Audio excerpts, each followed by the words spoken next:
What's up, world? Welcome back to Cancel Thoughts. It's your boy Better Days here. Earlier today, we found out the bombshell news that LeBron James is going to be joining the Philadelphia 76ers, and this was news that sent shockwaves through the entire league. So I'm going to show you guys a quick clip from ESPN kind of breaking the news. But before I get into it, guys, if I, by the end of this video, earn you guys a subscription, do me a solid and like the video and subscribe to the channel. It only takes a couple of seconds, and it helps out more than you guys realize. That being said, let's get right into it.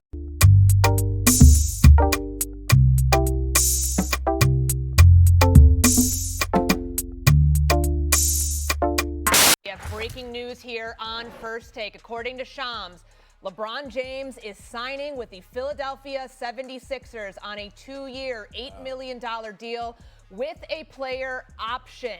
This comes after more than 20 days since he announced that he will be leaving the Los Angeles Lakers to play the next chapter of his career somewhere else. Wow. Stephen A., we knew it was coming soon. We did not know it was coming today. Your initial reaction to LeBron joining forces with Jaylen Brown and company in Philly?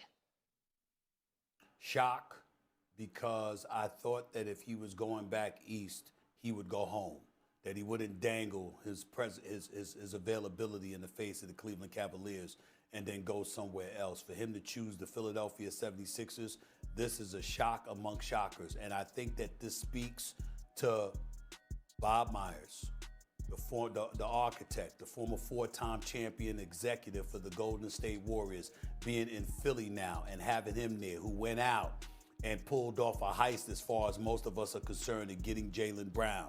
So now you got Jaylen Brown, okay, who's big time, obviously, with Tyrese Maxey, who's big time. You got him with VJ Edgecombe, who shined as a rookie and's got tremendous potential. And now you're looking at it, if Joel Embiid is 50%, I mean, if he can give you anything during the playoffs, the Philadelphia 76ers could win the championship. And I completely 100% agree with him there. But going back to his Cleveland point, the main reason that I see that LeBron didn't go back to Cleveland is James Harden. Period. Any team that currently has James Harden on it in the playoffs is not going to win. Just point blank period. That's just what it is. He's kind of shown us time and time again in his career at this point that he's just not a great playoff performer. And any team that has him on it at playoff time, you guys are just not going to win. It doesn't matter how much talent is on the team. It doesn't matter how good, even if LeBron was on that team, you guys were going to be. James Harden in the playoffs is going to hold you back. That being said, going back to the second point of just how I feel about LeBron going to the 76ers, like, I understand why LeBron did it, and they have more talent now than I think anybody else in the NBA has, but I don't necessarily like it because I don't like the fit. I get it, Jaylen Brown, MVP level player. When healthy, Joel Embiid, MVP level player. You add LeBron to that squad, MVP level player when he's at his best, even though he's not currently anywhere near his peak right now.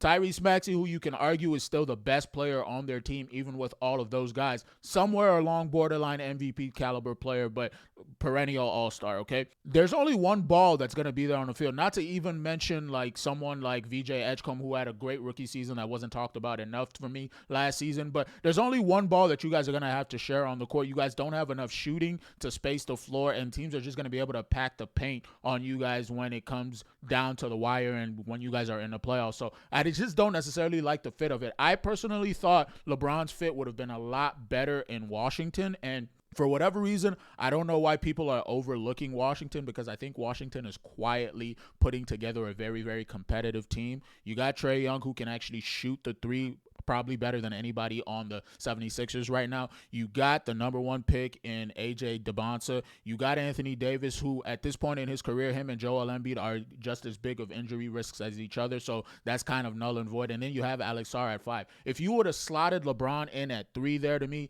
I just think that's a much cleaner fit because LeBron already has some level of chemistry with Anthony Davis from their time playing together in LA. But that being said, obviously, I see why people are super excited about this. They have way more talent than I think anybody else on in the Eastern Conference for sure, but in the NBA, it's not even close. I just don't personally like the fit. And the last thing that I just want to say is, if there was any time where Joel Embiid, because a lot of this is predicated on Joel Embiid being healthy, if there's any time where his health should not be more of a question. It's being on a team with people like Jaylen Brown and LeBron James, and just being able to be around them and watch how they prepare for games, how they stay ready, and how they stay in shape. Because a lot of what Joel Embiid's problem is that he's big, immature, and he's just not a serious person when it comes to playing basketball. You don't have the excuse of being that anymore when LeBron and Jaylen Brown are two guys who are known to take care of their body very, very well in the NBA, and they're going to be on your team, and it's going to still be technically your team because when healthy, believe it or not, Joel Embiid is still probably the best player on this team. It's just a fact that he's never healthy, and you can't really ever count on him in the playoffs. But I'm going to leave it there, guys. Let me know in the comments down below what you guys thought about this, and what were you guys' immediate reactions when you saw that LeBron James was going to be joining the Philadelphia 76ers. As always, I want to thank you guys for joining me on this video. You guys could have been anywhere else in the world, but you chose to be here with me, and I really do appreciate you.